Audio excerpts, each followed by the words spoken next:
Corscatten. Dr. Uri. Mr. Valbona. Mr. Yao. Or should I say Georgie Pye. My name's Roger Cook. Roger Cook, Yorkshire Television. Perhaps you would like to have another opportunity. Roger Cook, I'd like to talk to you about money laundering. What? I want to know why you're acting as a pig. You were struck off. No, you cannot put... I can. Mr. Roberts. Roger Cook, Yorkshire Television.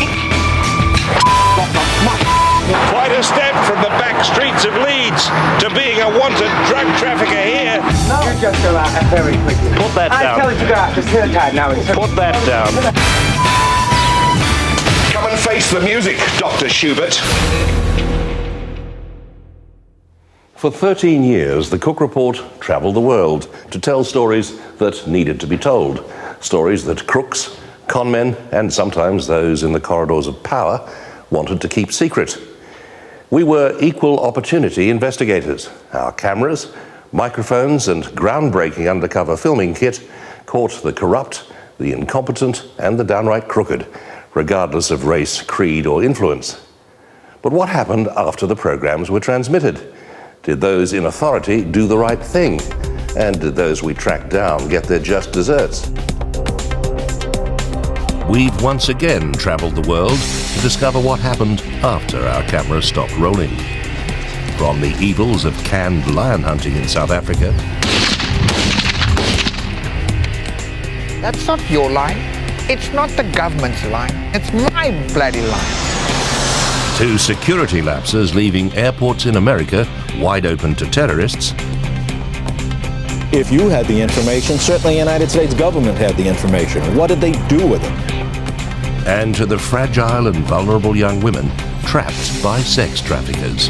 If it hadn't been for you and doing that program, I would have been gone.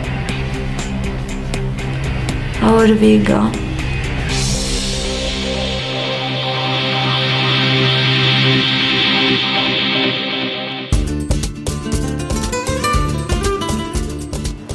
Puerto Banús in southern Spain. 20 years ago, this was the location for the first ever Cook Report. We were then on the trail of Major League British villains on the run from the law.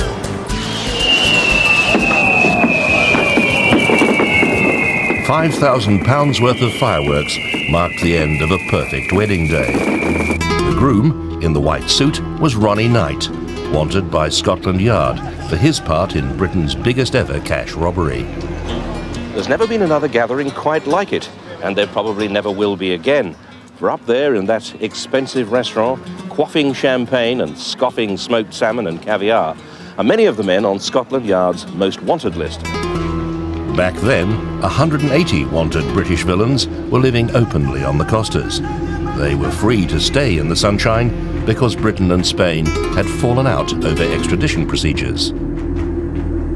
It was very much a haven for British villains, and it was a real thorn in the side of the yard because, you know, here you had the likes of Ronnie Knights and the whole gangs of London villains who were hopping over to the Costa del Sol and living the high life and flitting backwards and forwards and really running their criminal empires from the Costa del Sol. This was not a retirement home.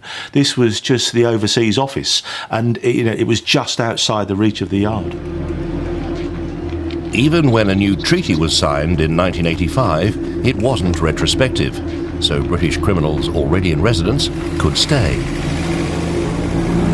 Villains like John Corscatten, a crooked company liquidator, wanted back home for a £3 million fraud. Mr. Corscatten, perhaps you'd like to... Go away. Perhaps you would like to have another opportunity. Get out. Leave me alone. I've had 3 corners. I don't want to... Get out. Get out! Or I send for the Avogado. Oh, please do. Will you go away and leave my wife alone? Oh, it's you we're worried about. You're the man who's taken other people's money. I've taken anything. If the only answer you have is violence, you have no answer, do you? Do you, Mr. Corscatten? More serious violence was the stock in trade of the men behind what was then Britain's biggest ever cash robbery. In April 1983, more than £6 million was stolen from a Security Express depot in London by an armed and ruthless gang. 5 of the gang fled to Spain. We tracked down 2 of them. These weren't minor criminals. These were, if you like, the Premiership villains. These were the guys who had committed really serious armed robberies, and it was incredibly frustrating. We traced Ronnie Knight to his Spanish bolt hole. But when we called at his luxury villa, this Premiership villain hid behind his wife's skirts. Hello, Mrs. Knight. My name's Roger Cook from Central Television. I wonder if I could speak to you and your husband, please, about why you're in Spain. Not really, Richard's got nothing to say. I'd very much like to speak to your husband and hear it from his lips rather than just yours. He's not here, I'm afraid. The car's here. Knight's partner in crime, Clifford Sachs, wasn't too difficult to find in Spain. We found him drinking at his favourite bar. He quickly became abusive and said he'd arranged to have some respect knocked into us. As a result, he was thrown out of the bar by the owner.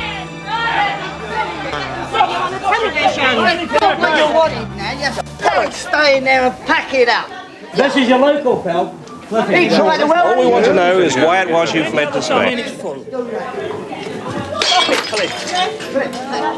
It does feel very good to see somebody who you can't reach, nevertheless getting some pain, because you want to bring these people before court, you want to put them in prison, but if you can't do it, at least to say, well, somebody knows about it, and actually the Cook report helped greatly. Stop it! Look, you're making a fool of yourself.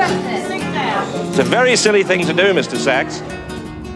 It took more than a decade, but eventually the British and Spanish governments found an effective way to work together, and many of the villains we featured got a one-way ticket back from Puerto Banús to Her Majesty's prisons.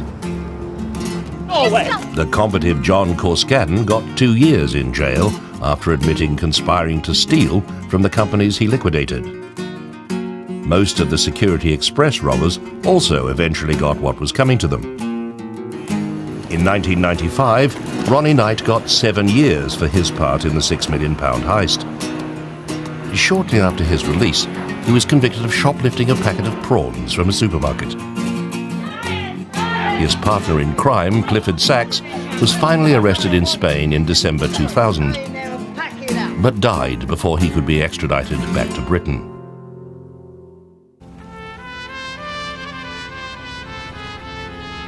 So, has the Costa del Crime finally cleaned up its act?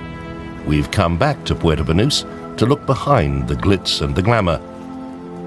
And we've found a new fear stalking the Costas, one that's putting the wind up even the most hardened of criminals here.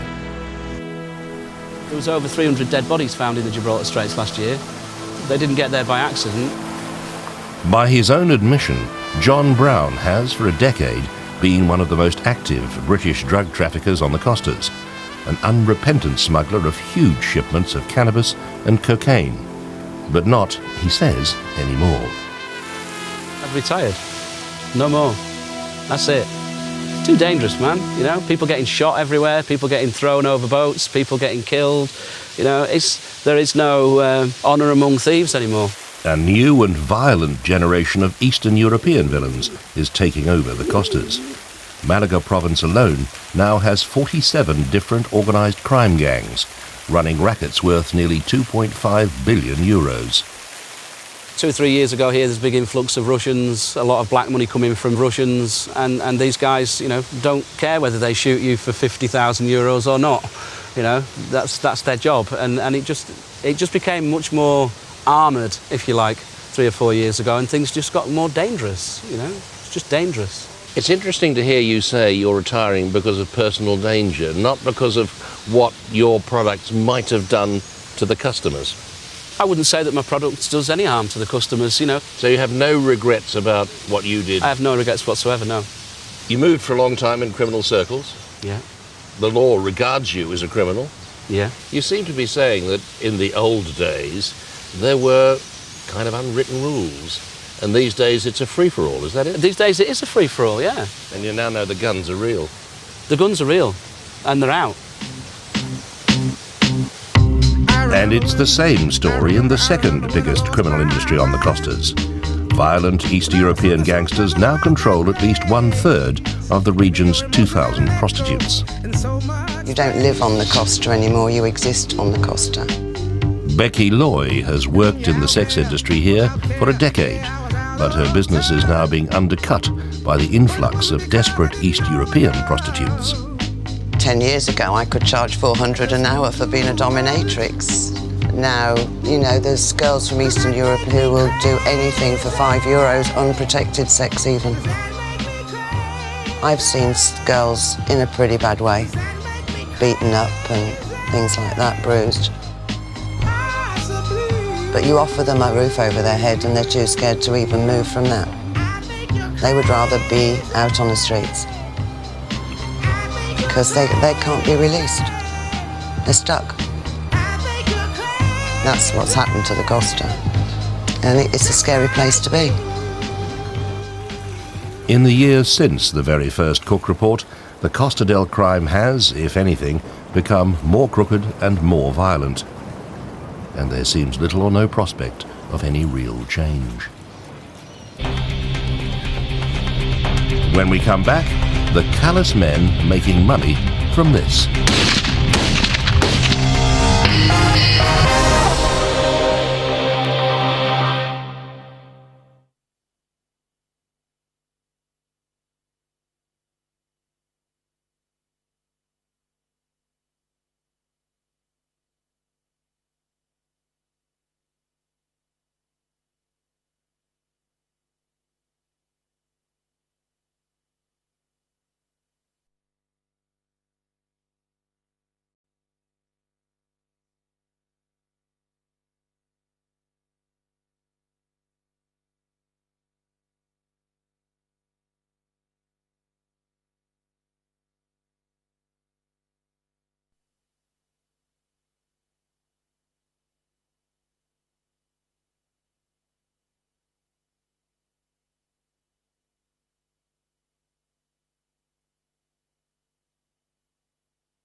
In a series of international investigations spanning more than a decade, the Cook Report set out to expose the cruel men and women who make big bucks from some of the world's most majestic and endangered animals.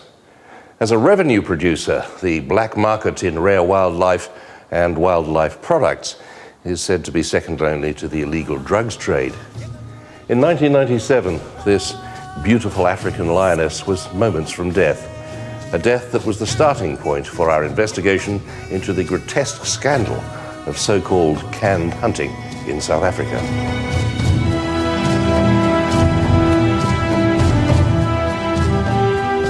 This is Kruger National Park, perhaps the world's best-known wildlife reserve. But here in 1997, we discovered a hidden and shameful industry, trapping tranquilized big game in small enclosures so they could be easily shot by trophy hunters. It was called canned hunting.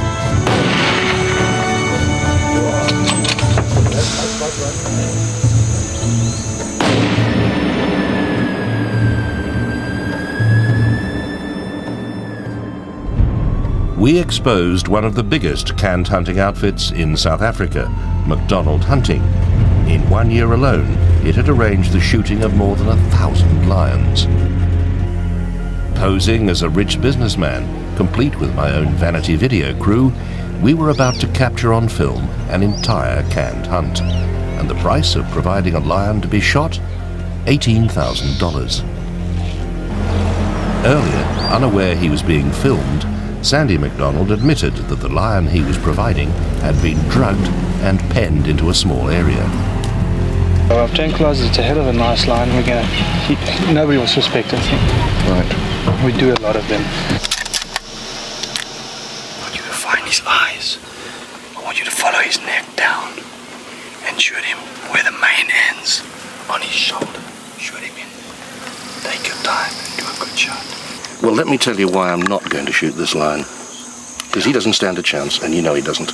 And I'm not a businessman. I'm a television reporter making a program about canned hunts. And that's what this is, isn't it? There is your lion. This is a canned hunt, isn't it? I'm not shooting that lion. It doesn't stand a chance. It's been drugged. You told us earlier. You know it has. My colleagues are all from the same television company. Let this sink in. This is a canned hunt. I am not shooting that lion, and neither are you. Back in Britain, we took our dossier on canned hunting to the South African High Commission, where a shocked Deputy High Commissioner promised immediate action.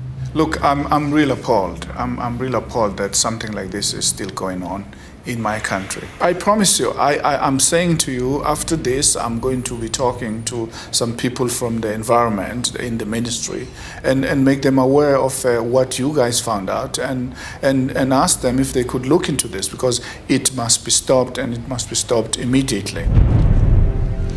But despite that promise, the South African government did precisely nothing. Sandy McDonald and the canned hunting companies we investigated are still in business.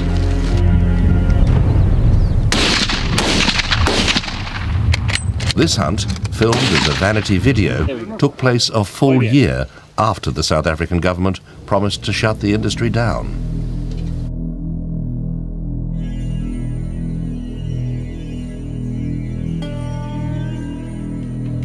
So we've come back to South Africa on the trail of the canned hunting industry. In the 9 years since our original film, a new and highly lucrative business has grown up to supply canned hunts. Farmers are now breeding lions, just so they can be shot. A day's hard driving brings us to a highly productive captive breeding facility owned by Pete Warren. That's a male and a female, and he's the size that we should be going for hunting this season still. He's that correct size. Ready to kill? Ready to be hunted, yeah. So Pete Warren is an unrepentant enthusiast for the canned hunting industry. An average hunter coming to South Africa is 57 years old.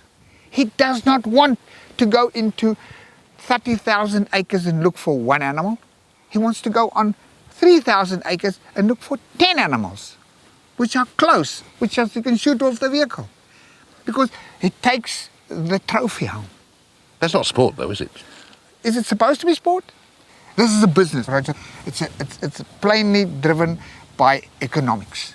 And there are 37.5 million middle-aged men registered as hunters in the world. And they're sitting on a big fat wallet which they want to share with me. So who am I to get up and say, no, sir, I'm morally obliged not to supply you with what you are begging me to do.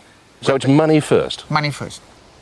There are now 5,000 lions in captive breeding facilities, ready to be sold to canned hunts. But under ill-defined new laws, from next February, all captive-bred lions like these would have to live for 2 years in the wild before they could be hunted. It's a plan that infuriates the lion breeders. From a farmer's point of view, it's total nonsense. That's not your line. It's not the government's line. It's not the women's liberation line. It's my bloody line. I own it. I own the fence. I own the ground. Here she comes. She's my line. I paid for everything. And it's my line. Lion breeders are now taking legal action to block the proposed ban. And the South African government's plans are again in disarray. 9 years after it promised to end this cruel industry, we tracked down its spokeswoman to ask what had gone wrong.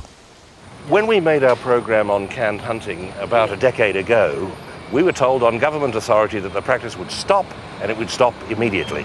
That's nearly a decade ago. But as you can imagine, with any legislation, with any implementation, it usually takes a long time. 10 years? Takes a long time. So what do you think will be the end result of this legislation? Will canned hunting cease? We are definite that it will decrease. Definitely you can't say we'll stop canned hunting 100%, but we are definite that we would have gone a long way towards addressing the challenge of can hunting. So, from a firm promise in 1997 and proposed legislation to end all canned hunting earlier this year, the South African government now merely expects to go a long way towards shutting down this cruel industry, which is good news for hunters and lion breeders, but not such good news for the lions. And it's not just so-called sportsmen who are systematically plundering Africa's wildlife. For more than 20 years, naked greed has led to the wholesale slaughter of one of the continent's most majestic animals. In 1989, the African elephant was heading for extinction, a catastrophe driven by the illegal but very lucrative worldwide trade in poached ivory. It was a trade that had led to the slaughter of almost 1 million elephants throughout the 1980s, just so their ivory could be carved into costly trinkets. No one had ever tried to follow the trail from the killing fields of Africa to the glitzy offices of the men who control this bloody business in the Far East. We set out to do just that.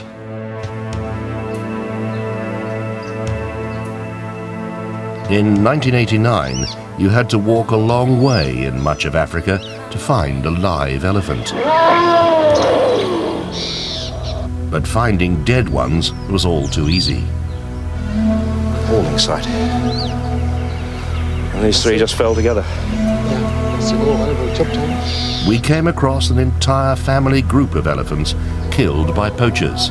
They then hacked the ivory tusks from their faces with machetes and chainsaws.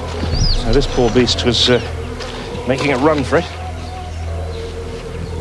The tusks torn from those slaughtered elephants were being shipped to the international businessmen who controlled the ivory trade. The biggest by far was a secretive Hong Kong-based millionaire called T.H. Poon. So we travelled to Hong Kong to confront him at the retail outlet for one of his many front companies. My name's Roger Cook from Central Television in the UK. All over the world, your name crops up as being behind the international trade in poached ivory. Just a moment. And we want to talk to you about it. Excuse me, sir. No, we just wanted to talk. We want to talk to Mr. Poon about poached ivory. He is busy. Please give way. No, we would actually like to do an interview with Mr. Poon. If he's got. Excuse me. If he's got nothing to. What were you going to throw, Mr. Poon? Come on. Police help! And you've set up factories in what's the smile for? Within months of our film being transmitted, a worldwide ban on all trading in ivory was introduced by CITES, the UN body with the legal power to protect endangered species. After that, the impact was quite dramatic.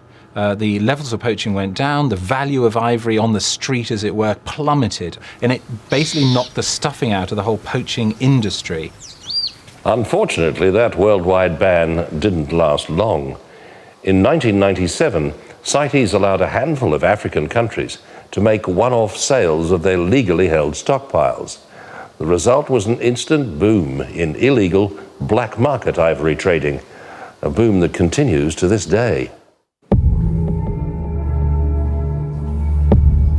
Every African country with an elephant population has a secure strong room to hold stocks of ivory confiscated from poachers and illegal dealers. This strong room is in Nairobi. Inside are 40 metric tons of ivory valued at $34 million.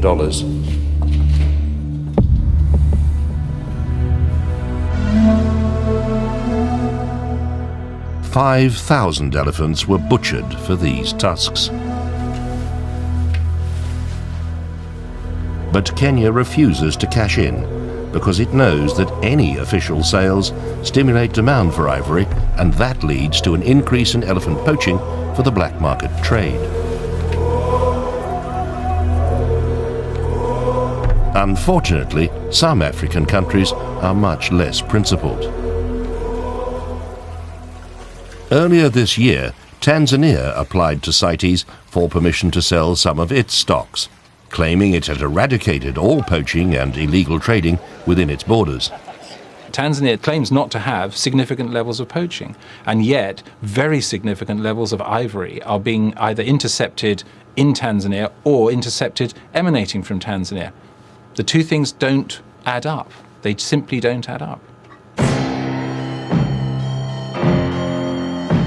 In the past 3 years, customs agents throughout the Far East have seized huge shipments of illegal ivory, all originating in Tanzania. The amount of ivory that has been seized from Tanzania in the last few years is at least 16 tons, and that you're looking at about 1,500, 1,600 elephants. We have obtained undercover film revealing the extent of ivory readily available in Tanzania's markets. Everything from bangles and baubles to wholesale quantities of raw tusks. But officially, it's not allowed? Yeah, officially it's not allowed. Yeah, I have to tell you that. This trader was happy to deal wholesale. How many tons you like? Because the other you can put in tons. He had more than 100 kilos of raw ivory ready to be taken away immediately. And there was plenty more where that came from, because, he claimed, his supplier worked for the Tanzanian Wildlife Division. This footage was all filmed within the past 18 months. And all the while, the Tanzanian government was claiming that there was absolutely no illegal black market ivory trading in the country. International investigators blame the Wildlife Division and its head, Emmanuel Severe. We have been told that many of his cohorts are in the pay of certain individuals who make it worth their while to turn a blind eye on activities that are being conducted under their noses. Tanzania's bid to be allowed to sell off some of its ivory stocks was due to be decided at the CITES conference in Holland this June. But before the conference began, Tanzania mysteriously withdrew its application. Instead, Mr. Severe supported bids by 2 other African countries to sell off their stocks. 939 active. For 2 months, the Tanzanian government ignored our requests for an interview. So we decided to take a more direct approach.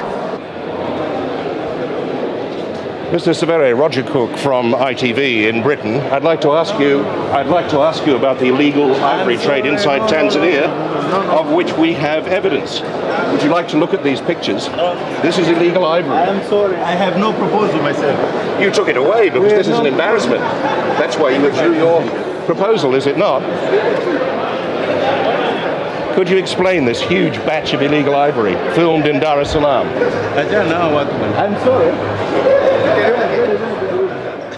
After seemingly endless debates, largely behind closed doors, this summer, CITES agreed to allow 4 huge new sales of ivory from 4 designated African countries.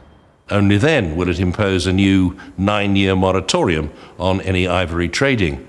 But the end result of this compromise is almost certain to be yet more encouragement to the black market trade in illegal ivory. And that will once again sign the death warrants of tens of thousands of African elephants. After the break, Chinese triads on the attack and the fragile victims of sex trafficking. Everyone knows Sarah was a prostitute.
14 years ago, the Cook Report turned the spotlight on a centuries-old network of crime that almost no one was willing to acknowledge. Triads, Chinese secret societies of vicious criminals, have flourished within and preyed upon Chinatowns throughout the world. In 1993, our investigation exposed the Triads' ruthless and highly lucrative protection rackets. Rackets that had previously been covered by a strict code of silence and enforced with extreme violence.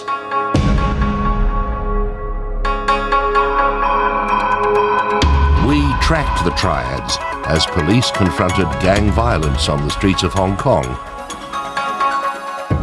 and tried to tackle extortion and protection rackets across the north of England.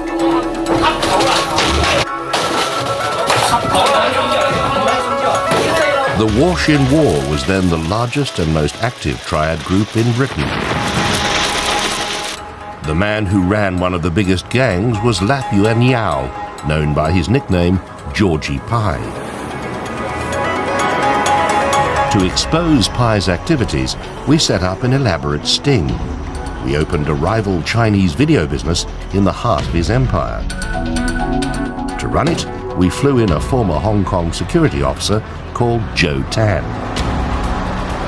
Well, I'm going to deal with the Triads, and these people are very nasty people, and if they smell where the money is, they will do everything for it, even dirty way. Within days of Flying Dragon Video opening for business, the Triads arrived mob-handed. Under the gaze of our hidden cameras, they got straight to the point. We control video hiring in this area. Q! Key leaflets! Distributing leaflets! Stay away! Joe Tan spent a week in hospital, yet he was determined to keep our sting running. He arranged to meet the Triads at a local restaurant. But the meeting was a trap. To make his getaway, Joe vaulted down a stairwell, breaking both feet before staggering out into the busy street.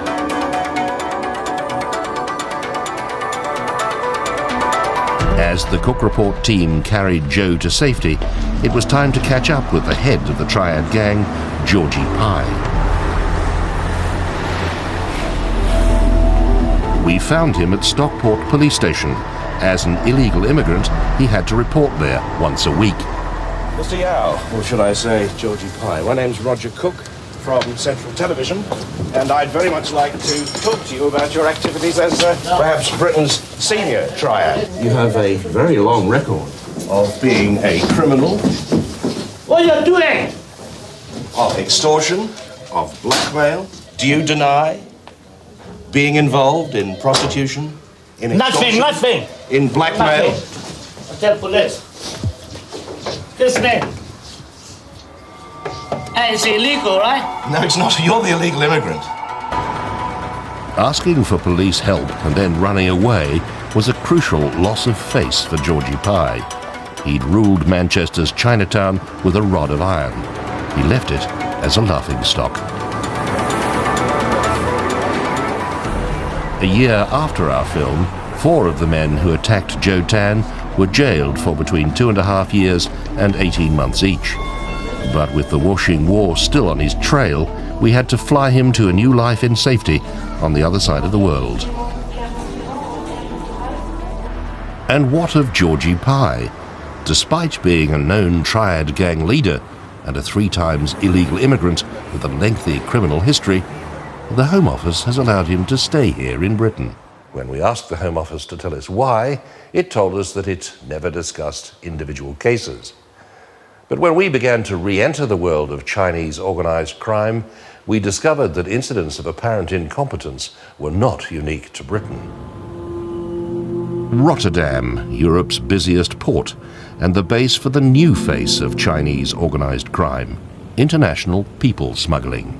The face of the traditional Hong Kong-based triad is all but gone, and that's been replaced by snakehead gangs who are smuggling Chinese nationals into the UK. Probably at least 100 a month are coming into various ports within the UK. In June 2000, a Dutch lorry was stopped at Dover docks. When customs officers opened the back doors, they discovered the bodies of 58 Chinese men and women. All were illegal immigrants. All had suffocated during the journey.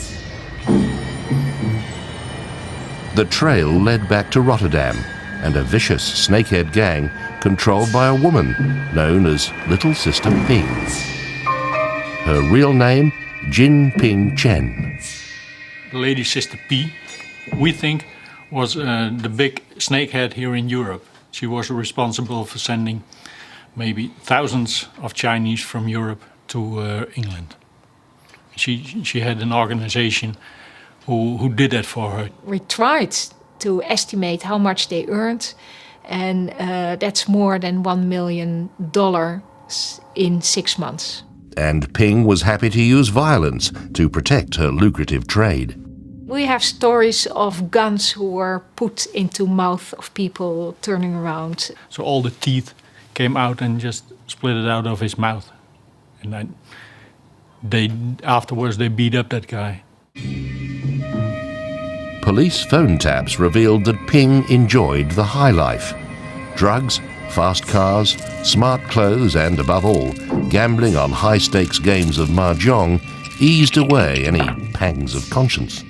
If I wasn't playing mahjong, then I would have nightmares at night. We are not criminals. We have a good heart. But you know the old proverb, I didn't kill that person with my bare hands, but I'm responsible for the death of that person. In 2003, Jin Ping Chen was convicted of running an organized crime gang of people smugglers. She was acquitted of direct involvement in the Dover tragedy and jailed for just 3 years. But our investigations have discovered that above Ping was an even bigger snakehead, a violent triad leader known as Peter from Eindhoven. Yet thanks to the latest example of official incompetence, he seems unlikely ever to be brought to justice. Earlier today, Peter from Eindhoven, probable real name Francisco Xavier Tam, was due to appear in the court building behind me, charged with heading up a criminal organization involved in such activities as drug smuggling, people trafficking, manslaughter and racketeering. But in its wisdom, the Dutch justice system allowed him bail and he didn't turn up. It's well past 6 o'clock, the court is long closed, and the man they say here is one of Europe's most dangerous criminals is home free to continue business as usual. A year of intensive police investigations have now gone down the drain. Dutch prosecutors have been left powerless and red-faced. Peter from Eindhoven, yeah, well, there is a running case in court at the moment against him. And there, the smuggling of human beings is part of the charges against him. Do you know where he is? No. That's a bit embarrassing, isn't it? It is. Yeah.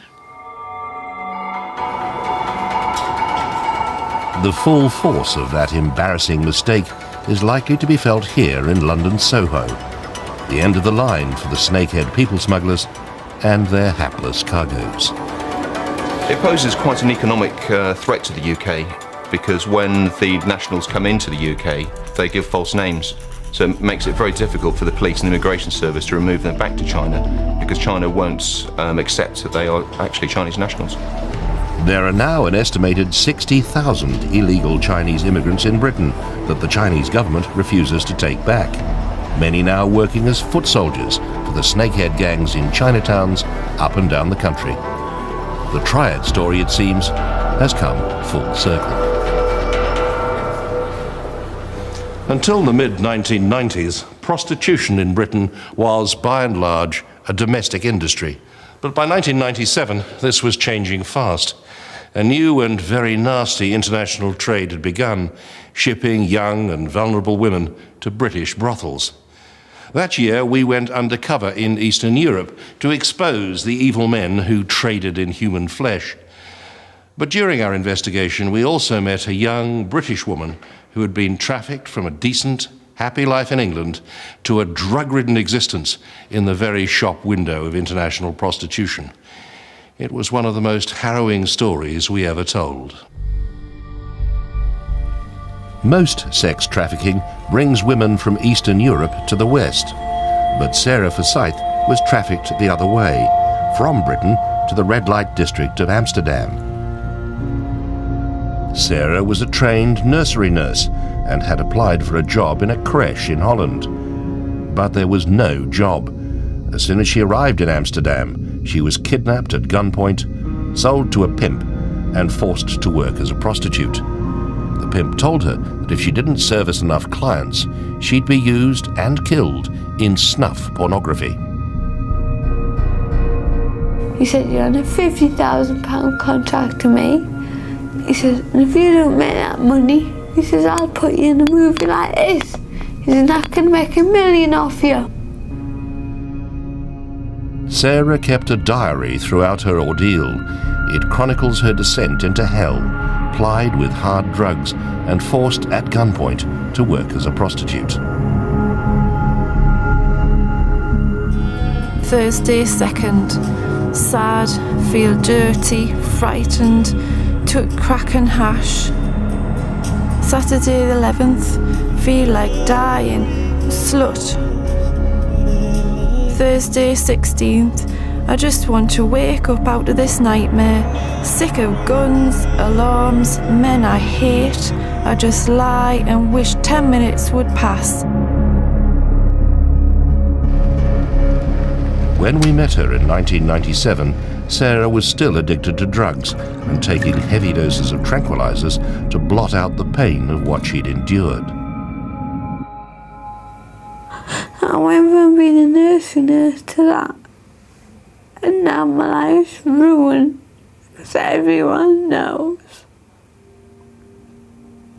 Sarah was a prostitute. 10 long years have passed since that harrowing interview. 10 years in which Sarah completely disappeared from sight. It's taken us 3 months of pounding the streets and knocking on doors to find her again.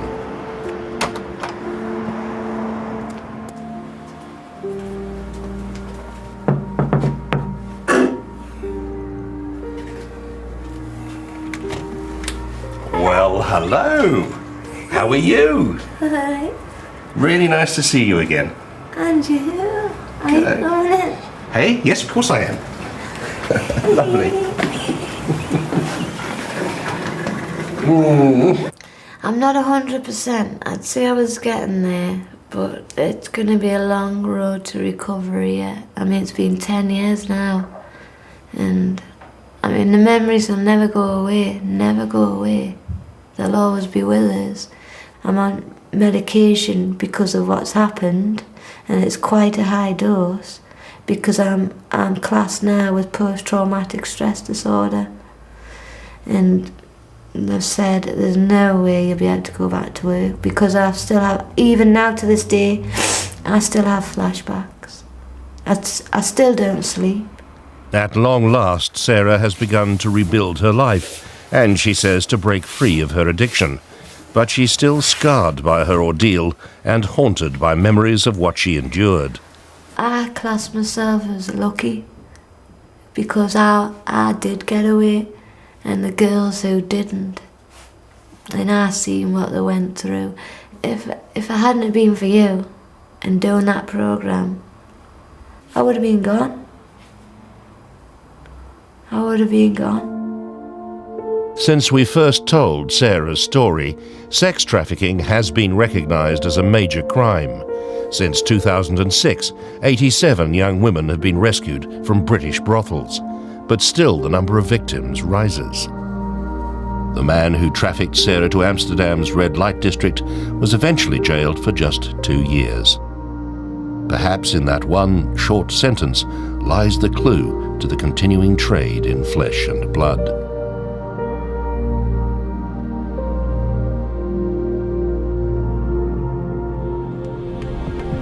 After the break, death by friendly fire, and could the US government have prevented the carnage of 9/11? If you had the information, certainly the United States government had the information. What did they do with it?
Over the 13 years the Cook Report travelled the globe, the world became an ever more dangerous place.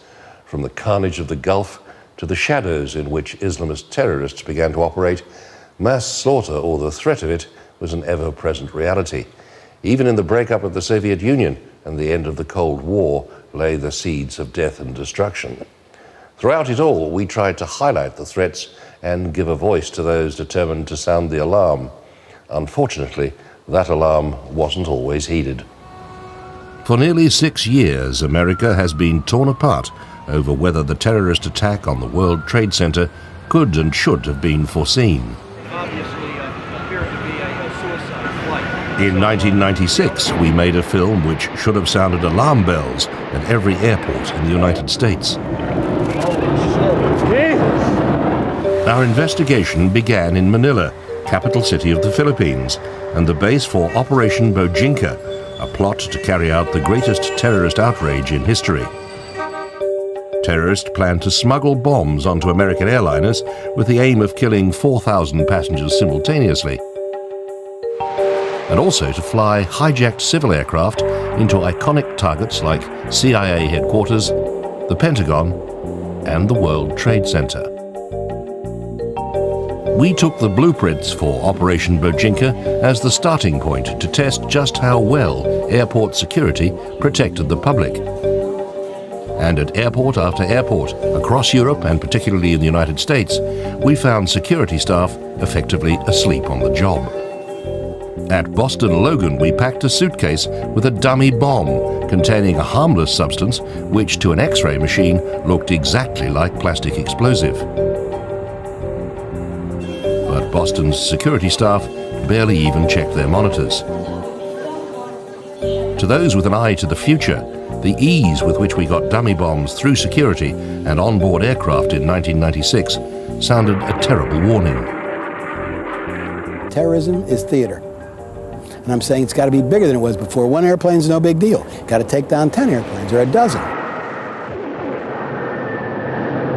5 years after we broadcast that film, the 9/11 terrorists achieved exactly that sort of theatre. And the airport from which they set out? Boston Logan. But when we returned to America this year, we discovered that our investigation hadn't been the half of it.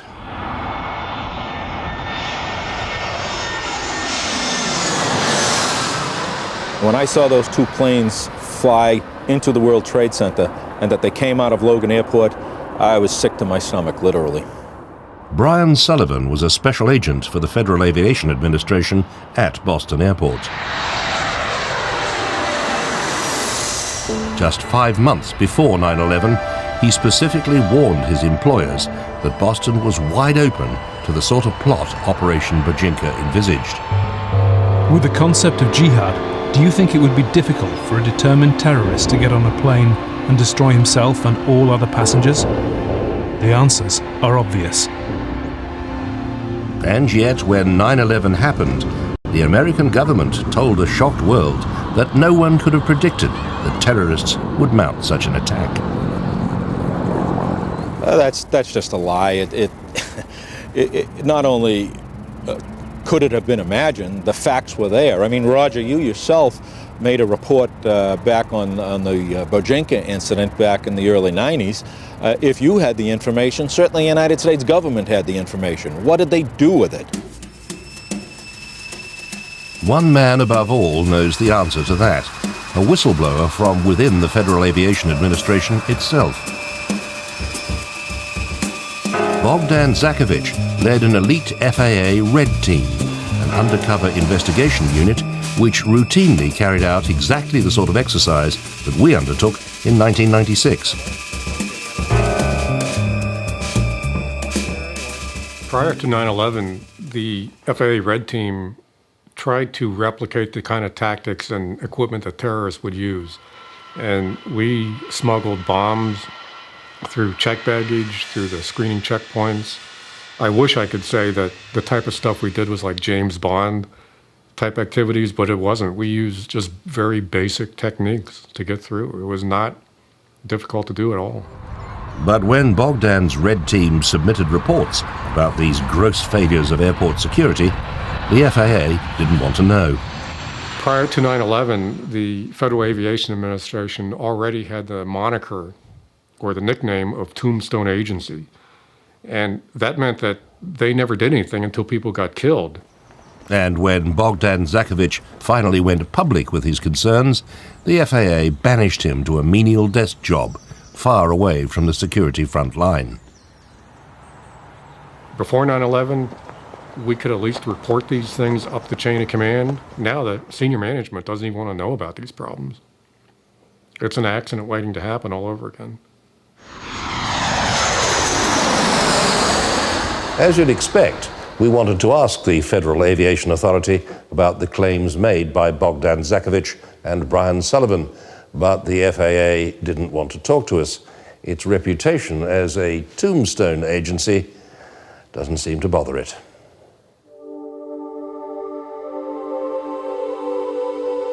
Families of innocent men and women killed by terrorists are left with feelings of anger and revulsion. But when your loved ones are killed by people who are meant to be on your side, bitterness is added to the mix.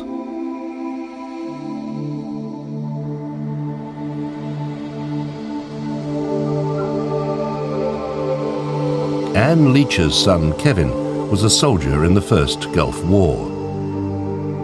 On February the 26th, 1991, he and 8 other British servicemen were killed in the heat and dust of the Kuwaiti desert. But the missile that blew them to bits was not fired by Iraqi soldiers, but from an American aircraft, 8,000 feet above. Anne Leach wanted to know how and why her son had died. I thought we weren't asking anything unrealistic. All we wanted was information of what had happened that day and how it had happened. When they went away to war in Iraq, I expected the danger to be from the Iraqis. I didn't expect the danger to come from our allies. I didn't expect it to come out of the sky. The pilots told a secret US Air Force investigation that they had not seen the unique fluorescent identification markings on the British column, and that they thought they'd fired on Iraqi T-55 tanks. But the American military refused to allow them to give evidence at the British inquest. So, to get at the truth, the Cook Report staged a full-scale reconstruction of these deaths by so-called friendly fire. In California's Mojave Desert, we painstakingly assembled exact replicas of the British armoured vehicles, and for comparison, we also took along a real T-55 tank. So, could a skilled military pilot distinguish between Iraqi tanks and British armoured vehicles? With our reproduction convoy deployed on the desert floor, Captain Walter Miller flew overhead at the same height and airspeed as the original pilots. It was to prove a highly revealing sortie. Walt, you've flown A-10s in the Gulf, and you've just flown over this lot. What was your impression? When I first flew over, I was amazed at these mock-ups that are out here. Vehicles are incredibly realistic. It almost gave me goosebumps with the sand and the sun beating down on us and the color of the vehicles, too. At 8,000 feet, our experienced pilot had no trouble at all in spotting the difference and those identification markers. At 8,000 feet, at 10,000 feet, with binoculars, without them, I didn't find it a problem. You seem to be saying it isn't too difficult to get it right. Yes, I would say that. That would be the case. It was quite an extraordinary idea to go and recreate it in a desert. It has a real sensible practical effect, which is to actually look and see whether you can identify people from that altitude. And it's quite clear you can. And so you then draw the inference that the pilots must have been reckless. Nevertheless, the US military cleared the pilots in its internal investigation, but it refused to send them to the British inquest. The coroner eventually ruled that all 9 British soldiers had been unlawfully killed. But with no cooperation from the Americans, the families could only hope there'd never be another outbreak of friendly fire. The main thing we wanted was that it just wouldn't happen again. That was the one thing we wanted. We asked for nothing else, just the truth. And when the truth came out, that they would look at the mistakes that were made so that this kind of thing just wouldn't happen again. And that's all we ever wanted, that's all we asked for. But 10 years after the Cook Report investigation, it did happen again, and in almost exactly the same way.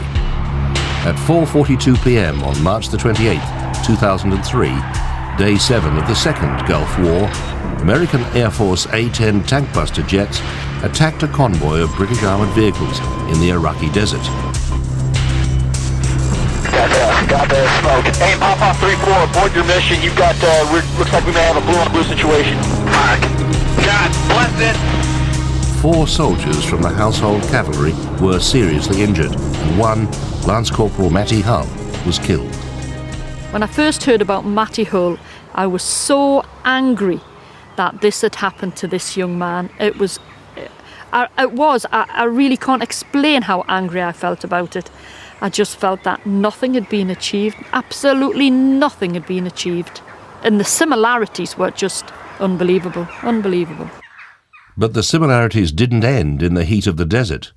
Once again, the US military cleared the pilots of any blame in a secret internal investigation, and once again refused to send them to be cross-examined at the British inquest. The Americans' attitude has again been complete disdain for the coroner. His legal duty, his obligation to inquire and find out how someone died in a foreign land seems to have been frustrated, halted, and given a partial information at every opportunity and every turn. In March this year, an inquest ruled that Matty Hull had been unlawfully killed. Exactly the same verdict as the 9 friendly fire deaths we investigated back in 1992. In both cases, the coroners severely criticised the US government for obstructing the search for truth. We took those criticisms to the US Embassy in London and its second-in-command, David Johnson. But in a combative and unyielding interview, he rejected every single complaint about the friendly fire deaths in 1991 and 2003. We've cooperated extensively with the United Kingdom on the investigations of these incidents. Where we do not see eye to eye with the coroner, if you will, is the role that he seeks to play in this. We think that the most effective way to investigate these incidents, the way that's most likely to yield a result which leads to safer conduct down the road, is to have people who really understand what the combat situation is. The families are saying it's not enough. Well, Words like whitewash gets used. Well, one can use whatever words one wishes to. Our determination was that this was an unfortunate accident that happened during the fog of war, and that the pilots did the best they could, but they simply made a mistake. And there will be no punishment for that mistake? Well, they made a mistake, and they acted within the rules that they were asked to act within. We want to learn these lessons. It's not a case of we don't care. It's a case of we care very much. But 3 months after we filmed that interview, it happened all over again. American warplanes killed 3 British soldiers in Afghanistan. And even before an inquest could be announced, the US government warned that no American pilots would give evidence. Meanwhile, it continues to ignore the verdicts in the earlier friendly fire deaths. The American government flatly rejects the coroner's verdict of unlawful killing in both cases, which would be of little consolation to those survivors and relatives of the deceased who may well think that one of the most dangerous things you can do on the field of battle these days is fight alongside the Americans. When we come back, the strange case of the villain, his girlfriend, and the multi-million-pound official cock-ups.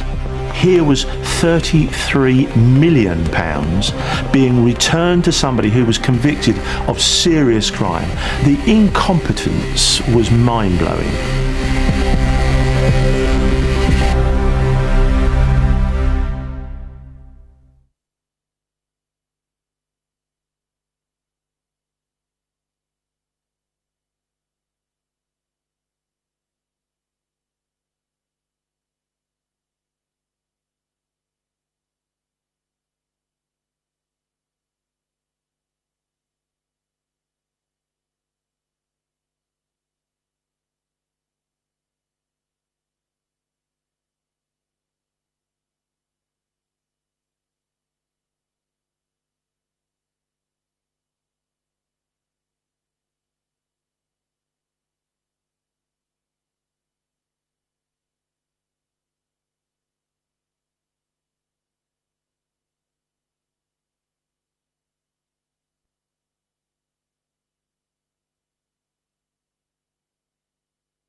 What do you call a man who lives in a £3 million house, has a string of properties abroad, and owns his own luxury yacht? The answer apparently is bankrupt, or at least it is if you're John Palmer, one of the nastiest villains the Cook Report ever crossed swords with, and a man who seems to have really profited from a life of crime.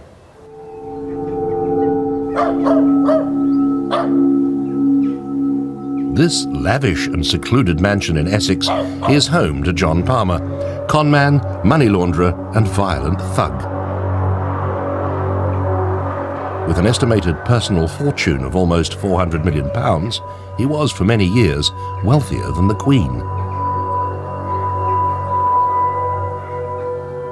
John Palmer's lifestyle was film star, Premiership footballer lifestyle. It was the huge house, it was helicopters, it was private jets, it was everything that you would expect somebody who had several £1 million behind them.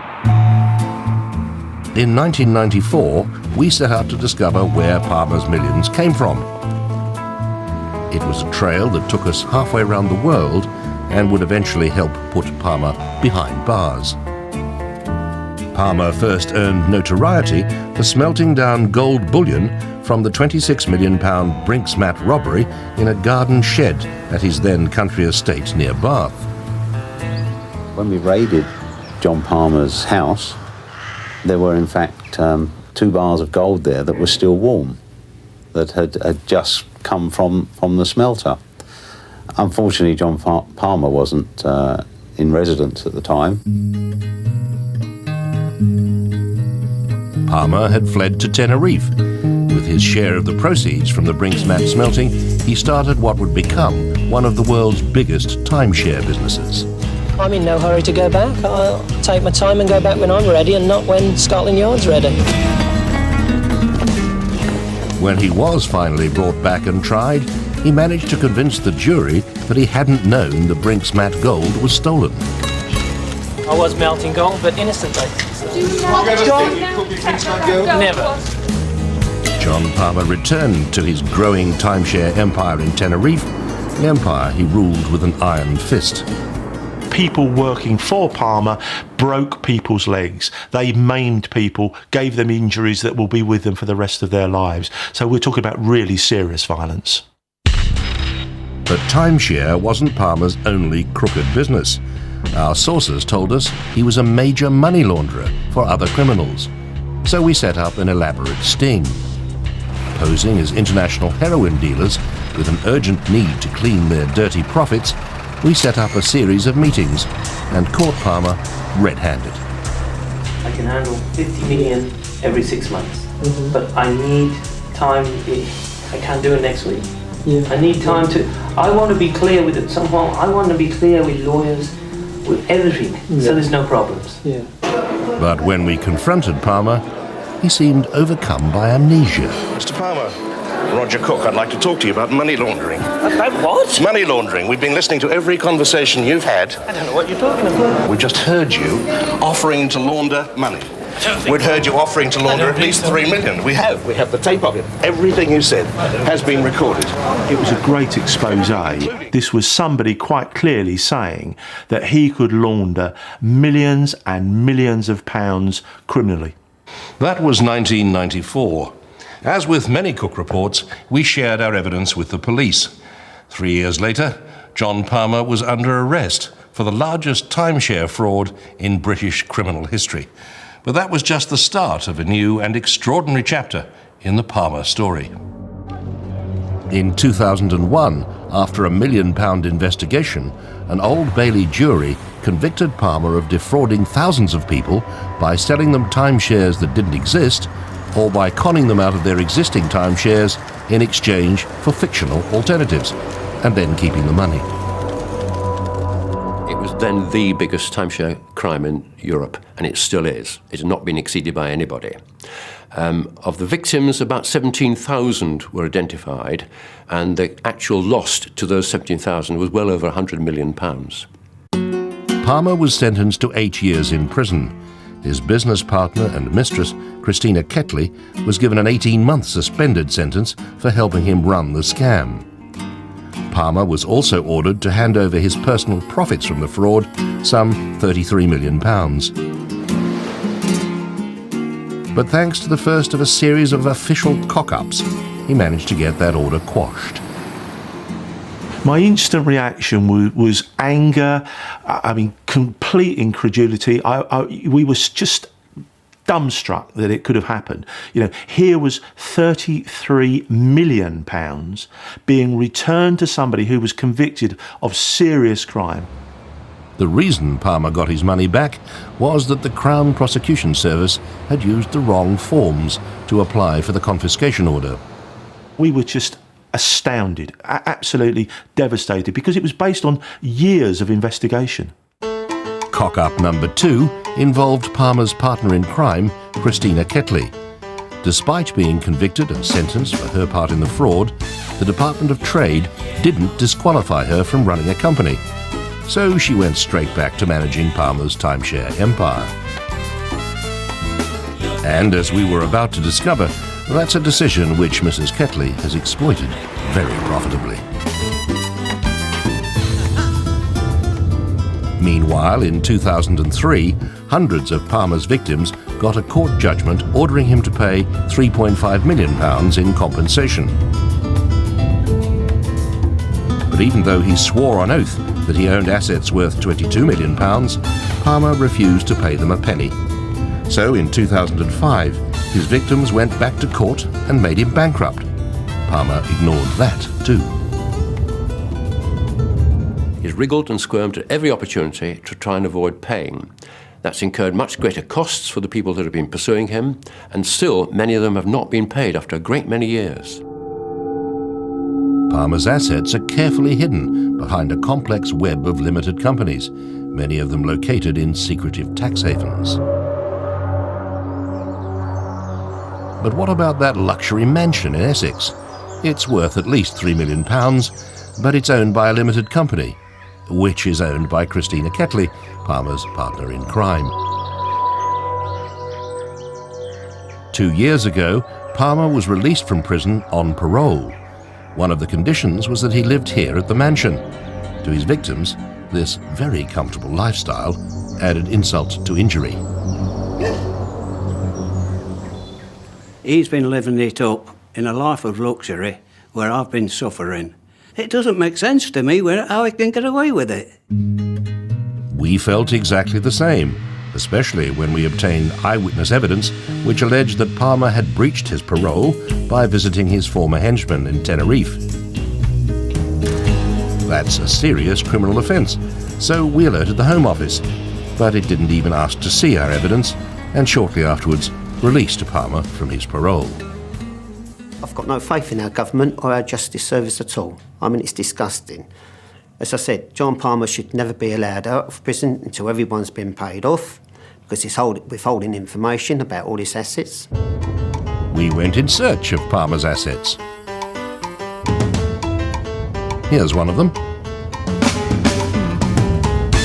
A gleaming 115-foot yacht moored in Tenerife's Santa Cruz harbour.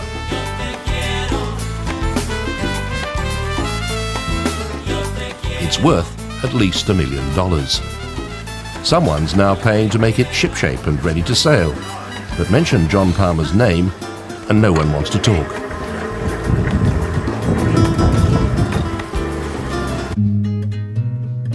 Here's another Palmer asset, Island Village Timeshare Resort in Los Cristianos, Tenerife, the base for the record-breaking fraud for which he and Christina Ketley were convicted. Ketley now runs it, but when we called, no one apparently knew where she was. There may be a good reason for Christina Ketley keeping a low profile. We've discovered that she's paying herself £2 million a year from the very same timeshare resorts that she and John Palmer used to cheat their many victims, many of whom haven't had a penny. Next stop, Ketley's secure office in Brentwood, Essex.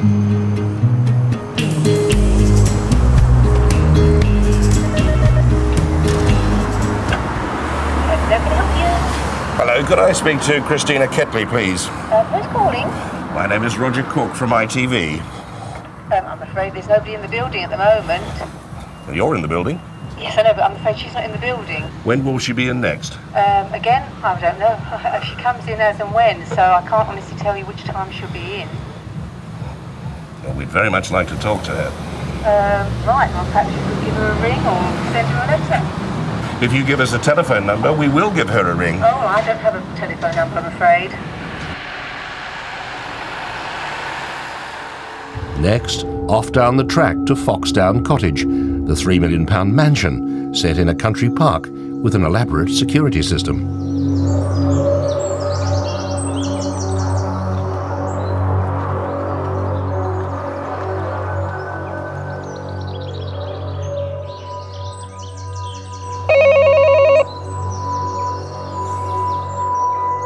There was definitely someone at home, but no one was opening the gates.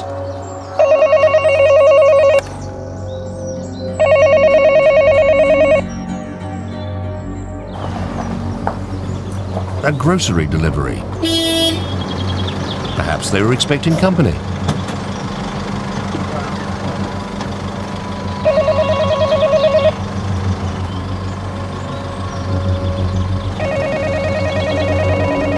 But rather than risk having our cameras get in too, whoever was giving the orders was apparently happy to go hungry. Meanwhile, and thanks to that series of official cock-ups, as far as the British authorities are concerned, Palmer and Ketley are free to enjoy all the luxury the fruits of their fraud can buy.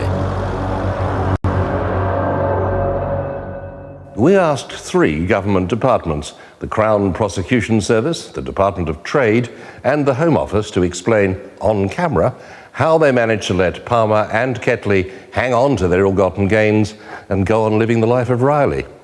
Their collective response? We never discuss individual cases. One lesson we learned over 130 investigations and 13 long years of travelling the world was that no matter how well we caught our targets, bang to rights and on camera, there was every chance that the powers that be would somehow let them slip through their fingers. Then, in July, John Palmer was arrested. Not by the British authorities, but by the Spanish police when he landed at Tenerife Airport. So perhaps at least one major villain may finally get all that's coming to him.